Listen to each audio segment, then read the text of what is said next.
Welcome to Yogambas. WhatsApp store எங்களோடது எப்படி நீங்கள் ஆக்சஸ் பண்ணணும், அதுலேருந்து நீங்கள் எப்படி ஆர்டர் பண்ணலாம் அப்படின்ற விளக்கங்கள் தொடர்ந்து வர வீடியோவில் கொடுத்துருக்கேன். வாட்ஸ்அப்பில் வந்து நீங்கள் 7358118199, இன்னொரு நம்பர் 8454878199.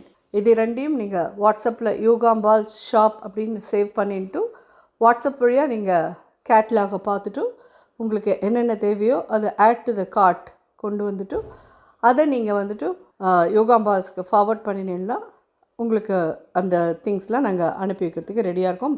ப்ளஸ் அதில் என்னெல்லாம் அவைலபிள் இருக்கோ அது எல்லாமே நீங்கள் பார்க்க முடியும். உங்களுக்கு என்ன தேவையோ அதை நீங்கள் 2 பேக்கெட் 3 பேக்கெட் எப்படி வேணுமோ அதுக்கு தகுந்த மாதிரி நீங்கள் ப்ளஸ் ஆர் மைனஸ் போட்டு நீங்கள் வாங்கிக்கலாம். தேங்க்யூ. வணக்கம். நான் உங்கள் அபிமான யோகாம்பால் சுந்தர். இன்றைக்கி என்ன பார்க்க போகிறோம் அப்படின்னு சொல்லி கேட்டேன்னா, இது ஒரு சைட் டிஷ் தான். இது என்னென்னு கேட்டேன்னா கடலைக்கறி அப்படின்னு சொல்லுவாள். இது நோ ஆனியன் நோ கார்லிக்கில் நான் இதை பண்ணுறேன். முன்னாடி வந்து நம்ம கடலைக்கறி போட்டிருக்கோம். அதில் தேங்காயெலாம் நல்லா ரோஸ்ட் பண்ணி நல்லா ப்ரௌனாக ரோஸ்ட் பண்ணி அதை அரைச்சி அது பண்ணியிருக்கோம். இது வந்து சம்திங் ரொம்பவே டிஃப்ரெண்ட்டான ஒரு கடலைக்கறி. நிச்சயமாக எல்லாருக்குமே பிடிக்கும். எப்படி பண்ணுறதுன்னு பார்க்கலாம்.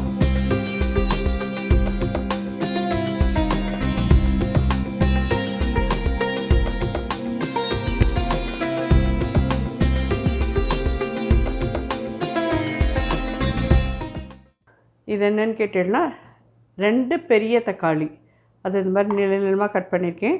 ஒரு 1 இன்ச் துண்டத்துக்கு இஞ்சி போட்டிருக்கேன். இதுலேயே ஒரு ஸ்பூன், அதாவது ஒரு டேபிள் ஸ்பூன் அளவுக்கு தனியா பொடி போட்டுருங்க.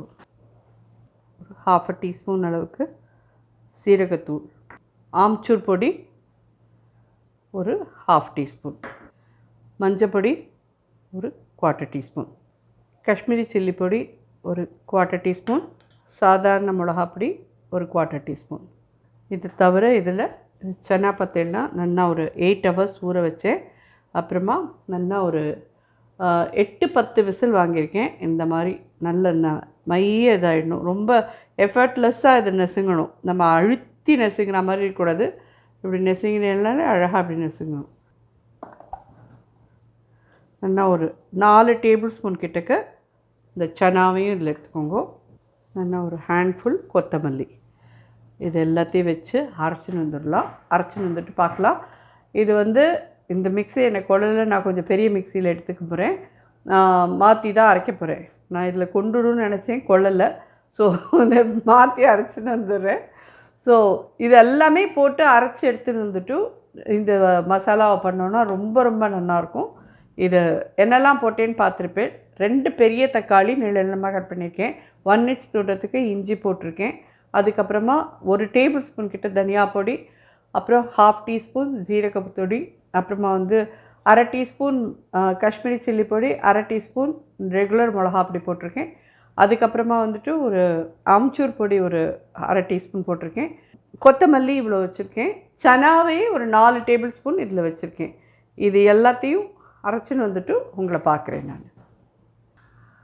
ஸோ இது பார்த்தேன்னா நம்ம இந்த தக்காளி, கொத்தமல்லி, சனா, மசாலா பொடி எல்லாம் போட்டு இது பண்ணி அரைச்சி எடுத்துன்னு வந்துட்டோம். எண்ணெய் விடலாம். 5 ஸ்பூன் கிட்ட எண்ணெய் விட்டுருக்கேன். பே லீஃப் 1 போட்டிருக்கேன். சீரகம் ஒரு 1/4 டீஸ்பூன் போட்டிருக்கேன். கடுகு ஒரு 1/2 டீஸ்பூன், பட்டை 2, ஏலக்காய் 2, கிராம்பு ஒரு 3, 2 பச்சை மிளகா அரைச்ச விழுத இதில் போடலாம். ஒரு 2 நிமிஷம் இது எல்லாத்தையும் எண்ணெயில் நல்லா வதக்கிக்கோங்க.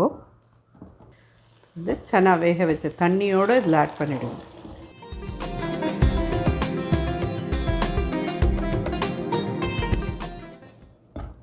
இது நல்லா வாஷ் பண்ணி இதில் விட்டுடுறேன். இந்த கடலைக்கறிக்கு தேவையான உப்பு ஒரு 1 டீஸ்பூன் கிட்ட நான் போடுறேன்.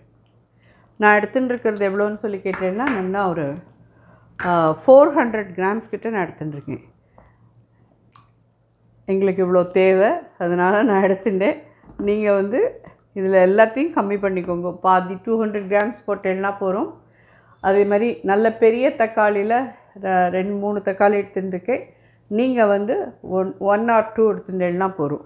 எல்லாமே அப்படியே ஹாஃபாக கம்மி பண்ணிக்கோங்க. இது 400 grams அப்படிங்கிறச்சு நாங்கள் ஒரு 5-6 பேர் இருக்கோம் அப்படிங்கிறதுனால இது எங்களுக்கு தேவை, அதனால் நான் பண்ணிட்டுருக்கேன். இதே மாதிரி கசூரி மெத்தி ஒரு 1 டீஸ்பூன் இதில் நல்லா பொடிச்சு போடுங்க. எல்லாமே சேர்ந்து கொதித்து நல்லா கெட்டியாகட்டும். ஒரு 10லேருந்து 15 நிமிஷம் கொதித்து கெட்டியாகிறதுக்கு ஆகும். ஒரு 10-15 நிமிஷம் கழிச்சு பார்க்கலாம். பிளாக் சால்ட் நான் போடுறேன், தேவைப்பட்டவா போடுங்க, இல்லைங்கிறவா அதை பற்றி கவலைப்பட வேண்டாம், அப்படியே விட்டுருங்க. இது ஒரு அடிஷ்னல் டேஸ்ட், அவ்வளோதான். பிளாக் சால்ட் இருக்குங்கிறவா ஒரு 1/4 டீஸ்பூன் கிட்ட போடுங்க.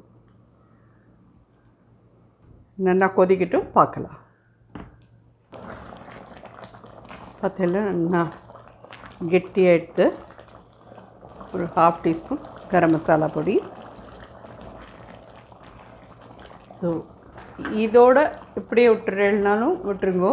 அடிஷ்னலாக நீங்கள் வந்து இதில் தேங்காய் பால் விட்டேன்னா இன்னும் ரொம்ப நல்லாயிருக்கும். அதுக்கு ஒரு தேங்காய் பால் ஒரு 200 ml இதில் விட்டுருணும். கொத்தமல்லி,